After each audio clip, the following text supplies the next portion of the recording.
Hi viewers, Andrika Namaskaram. Welcome back to M Academy. This is your Shiva.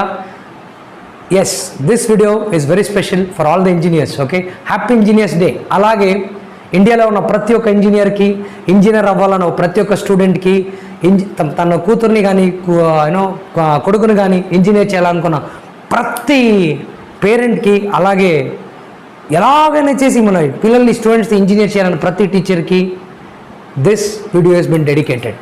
మీకు అసలు ఒక విషయం చెప్తాను. Okay, sir M Visvesvaraya, okay, from Karnataka. Okay, sir M Visvesvaraya ఆయనంత పెద్ద ఇంజనీర్ ఇప్పటిదాకా ఇండియాలో ఎక్కడో ఎవరు చూడలేదన్నమాట. Okay, is the most successful engineer India has ever produced. Okay, ఇప్పుడు I'm talking about this video is dedicated only about engineers life, engineering studies. ఏంటప్పా వీడు సడన్గా స్పెషాలిటీ నుంచి ఇంజనీర్కి వస్తున్నాను. ఈ వీడియో చేయడానికి నాకు 3 రీజన్లు ఉన్నాయి. నంబర్ 1, నా వీడియో ఎలాగైనా వైరల్ చేయాలని. నెగిటివ్ మాట్లాడితేనే వైరల్ అవుతుందని చెప్పు, కానీ సొసైటీలో ఉన్న నెగిటివ్ గురించి మాట్లాడుతున్నాను. నంబర్ 2, ఇంజనీరింగ్ అవ్వాలనే స్టూడెంట్స్కి ఏముంది ఇంజనీరింగ్లోనే అర్థం చేసుకోవాలని. అలాగే institutions, the private so-called private institutions, engineer చేస్తాం, ఐఐటి కోచింగ్ ఇస్తాం, ఐఐటి ట్రైనింగ్ ఇస్తున్నాం అనే వాళ్ళు మీకు చెప్పని ఒక చేదు నిజం మీకు చెప్పాలనే వీడియో చేస్తున్నాను అనమాట. 3 రీజన్లు ఉన్నాయి. ఏంటి? 1, to make this viral video. Second reason is to talk about all engineering facts and figures. And third reason is IIT institutions మీకు చెప్తారు కదా, ఇలా చేస్తే ఇంజనీర్ అయితే మంచిది అది అని, వాళ్ళు చెప్పని చేదు నిజం మీకు తెలియబడాలని. So watch the full video.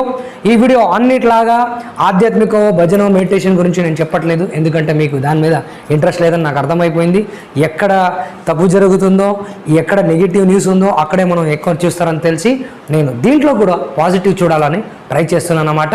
So let's go back. Okay, నా ప్రతి ఒక్కరు అర్థం చేసుకోవాలని కొన్ని స్టాటిస్టిక్స్, ఫ్యాక్ట్స్, ఎందుకంటే ఫ్యాక్ట్స్ లేకుండా జనాలు ఏది నమ్మరంట. ఓకే, ఇండియన్ ఇంజనీర్స్ ఫేట్స్ అంట. ఇక్కడ కొన్ని పాయింట్స్ రాసుకొని వచ్చానమాట. లో ఎంప్లాయబిలిటీ అంటే ఏంటి? ఎక్కువ మంది చదివారు కానీ వాళ్ళు తక్కువ మందికి జాబ్ దొరుకుతుందన్నమాట. That field is nothing else than engineering. ఇక్కడ ఎందుకు ఇలా అవుతుంది? ఇప్పుడు వాస్తవంగా చూస్తే చాలామందికి ఇంజనీరింగ్ చదివిన చాలామందికి జాబ్స్ దొరకట్లేదు. అయినా ఇప్పుడు కూడా ప్రతి ఒక్క స్కూల్లో, ప్రతి ఒక్క కాలేజ్లో ఐఐటి అందరూ ఐఐటికి వెళ్ళిపోతారా?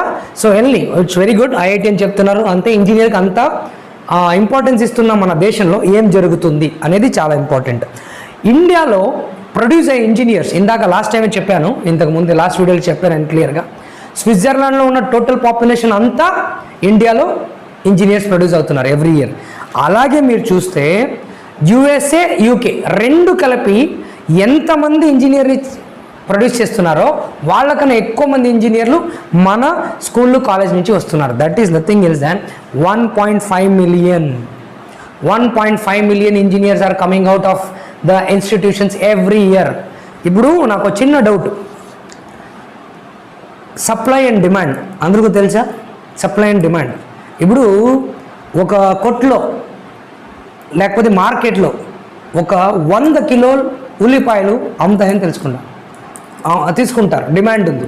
ఎవడైనా 1000 కిలోలు ఉల్లిపాయలు తీసుకొచ్చి పడేస్తారు అక్కడ? లెట్స్ ఎన్ ఎగ్జాంపుల్, ఒక పాలు కొట్టుంది, సంగం డైరీ లాంటివి ఏమైనా ఉంటాయి కదా, వాళ్ళకి తెలుసు డైలీ 100 లీటర్ పోతాయని చెప్పి వాళ్ళు 1000 లీటర్ తీసుకొచ్చి పెట్టుకుంటారా? లేదు కదా. ఆఫ్టర్ ఆల్ ఒక ఉల్లిపాయలు కానీ ఒక పాలు కానీ ఎన్ని అమ్మబడతాయని తెలిసి అంతే క్వాంటిటీ తీసుకొచ్చేప్పుడు ఇంజనీర్స్ మాత్రం ఎంతమంది ఇంజనీర్స్ కావాలి మన దేశానికి, మన కంపెనీలకి అని తెలియకుండా సప్లై చేసి పెడుతుంటారు, only for the sake of making business out of it, nothing else than that. అలాగే పేరెంట్స్ కూడా అలాగే అనుకుంటారు.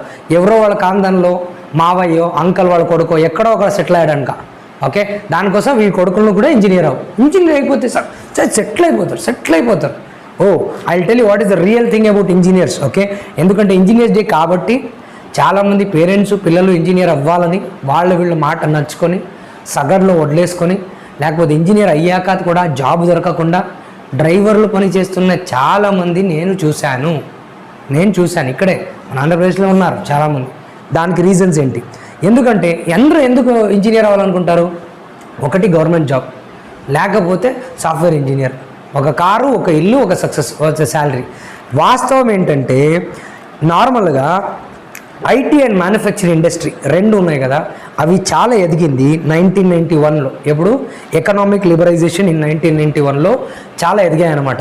అంతకుముందు 1990లో ఇండియాలో 337 ఇంజనీరింగ్ కాలేజెస్ ఉండేది. తర్వాత 1995లో 412, గుర్తుపెట్టుకోండి ఇది. 2017 వరకే 6472 engineering colleges in the country. Do you think it's a good sign? అందరూ నేను ఇంజనీర్ అయిపోవాలి, ఇంజనీర్ దూకి వెళ్తున్నారు. ఇక్కడ మీరు చూస్తే ఐఐటి పాస్ అవుతారు కదా, ఐఐటి పాస్ అయిన వాళ్ళు 9 lakh నుంచి 10 lakh, అంటే దాదాపు నెలకి ₹1,00,000 శాలరీ తీసుకునే వాళ్ళు ఉంటారు ఐఐటి కాలేజెస్ నుంచి బయటకు వచ్చేవాళ్ళు. మిగతా అన్ని ఇంజనీరింగ్ కాలేజ్ నుంచి బయటకు వచ్చేవాళ్ళ salary 1.8 to 2 lakhs per annum, అంటే నెలకి 15,000 నుంచి మ్యాక్సిమం 10,000 నుంచి 15,000, 20,000 దాకా ఉందండి. ఎంత శాలరీ చెప్పుకోవడానికి మాత్రం 20,000 ఉంటే చాలు. 20,000 కోసం అంత ఇంజనీరింగ్ అంత ఖర్చు పెట్టి చేయాల్సిన అవసరం ఉందా? ఉండొచ్చు, ఎందుకంటే ఫ్యూచర్లో డిమాండ్ పెరగచ్చు. నేను మీకు ఇంకొక ఫ్యాక్ట్ చెప్తాను. All India committee for technical education, AICT అని ఒకటి ఉంది. అది 800 కాలేజెస్ని మూసేయాలని ఉన్నారు, ఇంజనీరింగ్ కాలేజెస్. ఎందుకంటే because of non quality engineers are been produced. చెప్తున్నాను, ఇంజనీరింగ్లో ఏ తప్పు లేదు, ఇంజనీరింగ్ చదవటంలో ఏ తప్పు లేదు, కానీ నాన్ క్వాలిటీ ఇంజనీర్స్ చెప్తున్నారు. ఎందుకంటే నేను చెప్పట్లేదు, ఇది కూడా దేర్ విల్ బి. ఇప్పుడు ప్రస్తుతానికి ఈ సంవత్సరం మాత్రమే, వచ్చే సంవత్సరంలో 80,000 సీట్స్ తక్కువ ఉంటాయి ఇంజనీరింగ్ కాలేజ్ అడ్మిషన్కి. ఇంకా 4 ఏళ్లలో 3.1 lakh సీట్స్ తక్కువ అవుతాయి. ప్రతి సంవత్సరం ఎంతమంది రాస్తున్నారంటే ఎగ్జామ్ మీరే చూడండి. ప్రతి స్కూల్ ఐఐటి స్కూల్. మన సరే ఎం విశ్వేశ్వరయ్య గారు అలాంటి వాళ్ళు ఇంజనీరింగ్ చేసేప్పుడు ఐఐటి స్కూల్ ఉందా సపరేట్గా? ఆయన గొప్ప ఇంజనీర్ అయ్యారుగా. నేను ఐఐటి స్కూల్ విరుద్ధంగా లేదు, కానీ ఆ ఇంజనీరింగ్ పిచ్చి ఎంత పడిందంటే ఆ పిచ్చి కొంచెమైనా తగ్గించాలండి. ఇప్పుడు కరెక్ట్గా ఇంజనీరింగ్ చేయించుకోవాలంటే దానికి కొంత రూల్స్ ఉన్నాయి, అది ఫాలో చేస్తే ఓకే. ఏం లేదు, ఇంజనీర్ అవ్వాలి. పేరెంట్స్కి తెలియదు, పిల్లలకి తెలియదు, ఎడ్యుకేషన్ ఇండస్ట్రీలో ఉన్న వాళ్ళకి తెలియనట్టు డ్రామాలు ఆడుతున్నారో, అస్సలు వాళ్ళకి తెలియనట్టు డ్రామాలు ఆడుతుంటే అది వాళ్ళు చీటింగ్ చేస్తున్నారన్నమాట. తెలియకుండా ఉంటే వాళ్ళంట అమాయకులు ఇంకెక్కడ లేదంట. అలాంటి వాళ్ళు ఎడ్యుకేషన్ ఇండస్ట్రీ ఉన్నది వేస్ట్ అన్నమాట. ఇది విషయం. సో నా ఇప్పుడు 25% ఆఫ్ ది ఇండియన్ ఇంజనీర్స్ ఎలిజిబులే కాదు జాబ్కి అంటున్నారు బయట రీసెర్చ్లో. అది కూడా నేను చెప్పట్లేదు, అది చెప్పింది ఎవరు? మెకెన్సీ రిపోర్ట్ అని. మెకెన్సీ రిపోర్ట్ ఏమంటారంటే 200 ఇంజనీరింగ్ కాలేజ్ ఆల్రెడీ 2012 నుంచి 2018 క్లోజ్ అయిపోయాయి. ఎందుకంటే మన ఇంజనీర్స్కి ఎందుకు జాబ్ దొరకట్లేదు? That is very important. Job దొరుకుతున్నాయి, కానీ వాళ్ళు చదివిన ఇంజనీరింగ్ జాబ్ దొరకట్లేదు. బీపీఓ, కాల్ సెంటర్, దీని ఉంటారు. అవన్నిటికి ఇంజనీరింగ్ చేయక్కర్లేదు, జస్ట్ ఏదో ఒక డిగ్రీ ఉంటే చాలు. చాలామంది క్లర్క్ జాబ్ చేస్తున్నారు, చాలామంది డ్రైవర్గా పనిచేస్తున్నారు. That is just because of low quality engineers produced by engineering colleges, schools and the society of India. నా ఎందుకు వాళ్ళకి జాబ్ దొరకట్లేదంటే theory based, by heart. Number 1, 15 లైన్లు ఒక కోడ్ కూడా రాయలేరు. యాక్చువల్లీ ఆ యుఎస్ ఇంజనీర్స్కు ఇండియన్ ఇంజనీర్స్కు కంపేర్ చేసుకుంటే 4% of the US engineers can't write the 15-line codes. కానీ ఇండియాలో 37% engineering students can't write the codes. ఇందాక లాస్ట్ వీక్ ఒక కుర్రాడు దొరికాడు నాకు, ఆ మెకానికల్ ఇంజనీర్ ఫైనల్ ఇయర్లో ఉన్నారంట. కాలేజ్లో కోడింగ్ గురించి, సి ప్రోగ్రామ్ గురించి మొత్తం నేర్పించారు. వాడికి అర్థం కావట్లేదు. వాడికి తెలుగులో సి ప్రోగ్రామింగ్ నేర్పించాలంటే ఎలా ఉండిద్ది, కుదిరిద్ది? That is the problem. ఎందుకంటే జాబ్ కోసమో దేనికోసమో తోసిస్తున్నారు పిల్లల్ని. వాళ్ళ మైండ్లో ఇంజనీరింగ్ చదువుకో, ఎంటెక్ చేసుకో, బీటెక్ చేసుకో, సెటిల్ అయిపోతామని ఇక్కడ పెట్టేస్తున్నారు. తర్వాత బాధపడేది వాళ్ళే. సో అలాగే మీరు కంటిన్యూ అయితే 95% of Indian engineering students are unfit for software జాబ్స్కి అన్ఫిట్. ఎందుకంటే కోడింగ్ అని ఎప్పుడు నేర్పిస్తున్నారండి? ఇంజనీరింగ్ అయిన తర్వాత మళ్ళీ ఒక్కొక్క సర్టిఫికేషన్కి వెళ్తున్నారు. సో నా ఫాస్ట్గా 5 మిస్టేక్లు ఇంజనీరింగ్ స్టూడెంట్స్ కానీ, పేరెంట్స్ కానీ, టీచర్స్ కానీ చేసే 5 మిస్టేక్స్ చెప్తున్నాను. నంబర్ 1 మిస్టేక్స్, అందరూ ఏమనుకుంటారంటే 60% మార్క్స్ ఉండాలి ఇంజనీరింగ్లో. సో హై స్కూల్లో అయితే 10/10 ఉండాలి, అప్పుడే మీకు జాబ్ వస్తుందండి. అస్సలు రాంగ్. ఇంటర్వ్యూకి వెళ్ళడానికి మాత్రం మీకు మార్క్స్ కావాలి. ఇంటర్వ్యూలో మీరు పాస్ అయ్యి జాబ్ పొందాలంటే హోలిస్టిక్ డెవలప్మెంట్ కావాలి. That is called if you want to become a professional engineer, first of all you need to become a professional student and professional human being. That's why I'm telling you multiple skills are important. Then mistake number 2, 97% of the engineers can't speak proper English. Communication లేదు. M1, M2, M3 ఇంజనీరింగ్లో maths 1, maths 2, maths 3 బాగా నేర్చుకుంటున్నారు, చాలా ఫాస్ట్గా నేర్చుకుంటారు, కానీ వాళ్ళకి English రావట్లేదు. ఆస్పైరింగ్ మైండ్స్ అని ఎంప్లాయబిలిటీ చేసే ఒక ఆర్గనైజేషన్ ఉందండి. వాళ్ళు ఏం చెప్తున్నారంటే just because of communication most of the Indian engineers are not getting the jobs. Communication ఎప్పుడు నేర్పిస్తారు? 5th స్టాండర్డ్లో 6th స్టాండర్డ్లో. పాప వీళ్ళేమో ఇంజనీర్ అయిన తర్వాత వస్తున్నారు కమ్యూనికేషన్ నేర్చుకోవడానికి. ఇది మన భారతదేశం యొక్క ఇంజనీర్స్ పరిస్థితి అన్నమాట. రాట్ లెర్నింగ్ అంటే by heart start from school. ఇప్పుడు చాలామంది నాకు చెప్తుంటారు 25 సంవత్సరాల నుంచి నేను టీచింగ్ చేస్తున్నాను సార్, 15 సంవత్సరాల నుంచి నేను టీచింగ్ చేస్తున్నాను సార్ అని కొంతమంది ఎడ్యుకేషన్ ఇండస్ట్రీ చెప్తుంటే నాకు సిగ్గు అనిపిస్తుంది. ఇప్పుడు నేను 25 ఏళ్ళ ముందు నేర్చుకుంది ఇప్పుడు పని వస్తుందా? నేను చూస్తుంటాను చాలామంది స్టూడెంట్స్ జస్ట్ ఎందుకు నేను లాంగ్వేజ్ టీచర్ కాబట్టి లాంగ్వేజ్ గురించి మాట్లాడతాను. ఓకే, వాళ్ళు ఎలా రాస్తారో అలాగే మాట్లాడతారు. ఫర్ ఎగ్జాంపుల్ మై ఖానా కాయా హూ అంటారు. మై కాదు, మే ఖానా కాయా హూ మాట్లాడేప్పుడు. Okay, for example I'm jumping, నేను జంప్ చేస్తున్నాను చెప్పాలి.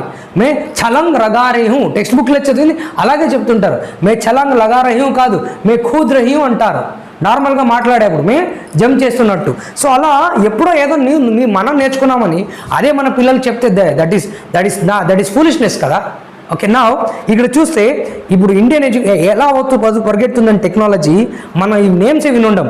బిగ్ డేటా అనలిటిక్స్ అంటే virtual learning, virtual reading, reality, augmented reality, internet of things, artificial intelligence, ఇవి ఇప్పుడున్న ప్రస్తుత టెక్నాలజీలు. ఇవి పిల్లలకి నేర్పించాలా వద్దా? ఏదో ఇంజనీర్ అవ్వాలి, ఒక్క ఇంజనీర్ సెగ్మెంట్లోనే ఇన్ని ఆప్షన్స్ ఉంటాయి. డేటా అనాలిసిస్ట్ అంట, ప్రోగ్రామర్ అంట, డెవలపర్ అంట, దెర్ ఆర్ థౌజండ్స్ 3,000 కరియర్స్ ఉన్నాయి, డిఫరెంట్ ఆక్యుపేషన్స్ ఉన్నాయి. ఎలా సెలెక్ట్ చేయగలుగుతారు? ఎవరో పక్కింటి వాళ్ళనో ఆ స్టూడెంట్ మావయ్యో ఎవరో కాదు. అందుకే చెప్తాను కెరియర్ కౌన్సిలింగ్, కెరియర్ రిపోర్ట్ అవన్నీ కావాలి మీకని. ఓకే, సో దెన్ నేను చెప్పినప్పుడు మీకు అర్థం కాదు, only when experience you'll understand. Projects and internship, 4వ రీజన్ ప్రాజెక్ట్ అండ్ ఇంటర్న్షిప్. ఇండియాలో అన్నీ ఆన్లైన్లో కొనేస్తారు, అమెజాన్లో ప్రాజెక్ట్ కూడా ఆన్లైన్లో కొనేస్తారు. అందుకే వాళ్ళకి జాబ్ కూడా ఆన్లైన్ జాబ్లే వస్తాయి. డేటా ఎంట్రీ టక్కు అంతే, ఇంకా స్కిల్ లెవెల్ జాబ్ రాదు, వాళ్ళు అనుకున్నట్టు ఉండదు.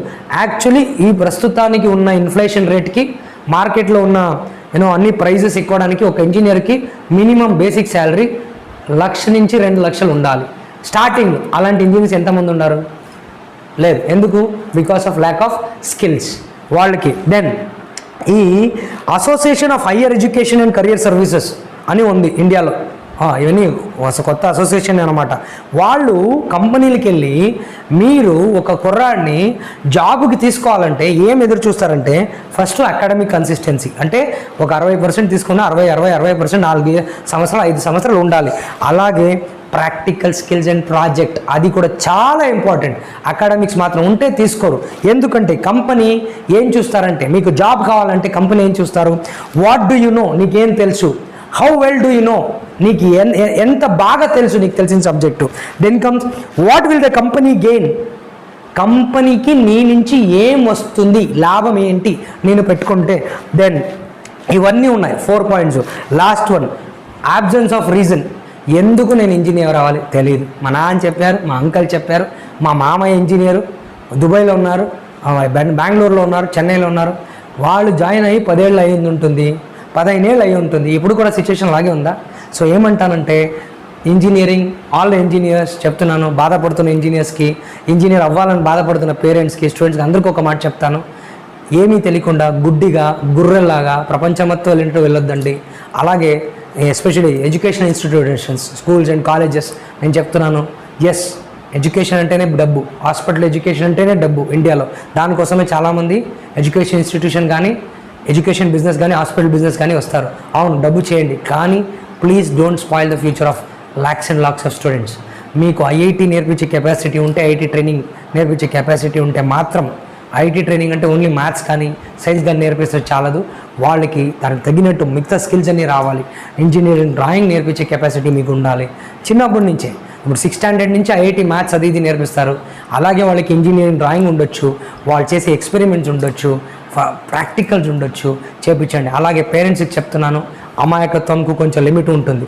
ఓకే, అందరూ చెప్పినట్టు నేను చెప్పింది కూడా తలకుండా వెళ్ళేది కాదు. మీరు కాస్త ఇంటర్నెట్ ఉంటుంది, మొత్తం ఉంటుంది, ప్రపంచం ఎలా ఉంది చూడండి. చూసి నా బిడ్డకి ఏం ఇంట్రెస్ట్ ఉంది, కెరియర్లో ఏం చేస్తే వాడు బాగుంటాడు, హ్యాపీగా ఉంటాడు, ఎన్ని ఆప్షన్స్ ఉన్నాయి, వాళ్ళ ముందు ఆప్షన్స్ పెట్టండి. That is possible by planning your life and planning your child's education, planning your child's career. ఇవన్నీ చేస్తే కానీ కుదరదు. మీకు తెలిసిన ఏ కెరీర్ కౌన్సిల్ దగ్గర ఆయన వెళ్ళండి, లేకపోతే you can always come back to AM Academy. We will definitely help you and your children to gain the success whatever they want, happily, healthily and wealthily వాళ్ళు జీవించేలాగా ట్రైన్ చేసే బాధ్యత మాదని చెప్తూ ఈ వీడియో ఇక్కడికి ఆపుతున్నాను. Anyways, again happy engineers day, all the best. I wish education industry మొత్తం మారిద్దో లేదో తెలియదు. నీ వీడియో చూసి 10 మంది అయినా మారి వాళ్ళు ఎలా ఇంజనీర్ అవ్వాలా, ఏం అవ్వాలా ఆలోచించి మీ చాలా విలువైన జీవితాన్ని ఎవరో చెప్పారని దాని వెనక పరిగెడుతూ చెడుగొట్టుకోమాకని చెప్తూ ఈ వీడియోని ఇక్కడికి ఆపుతున్నాను. జై హింద్, జై Andhra. Thank you very much.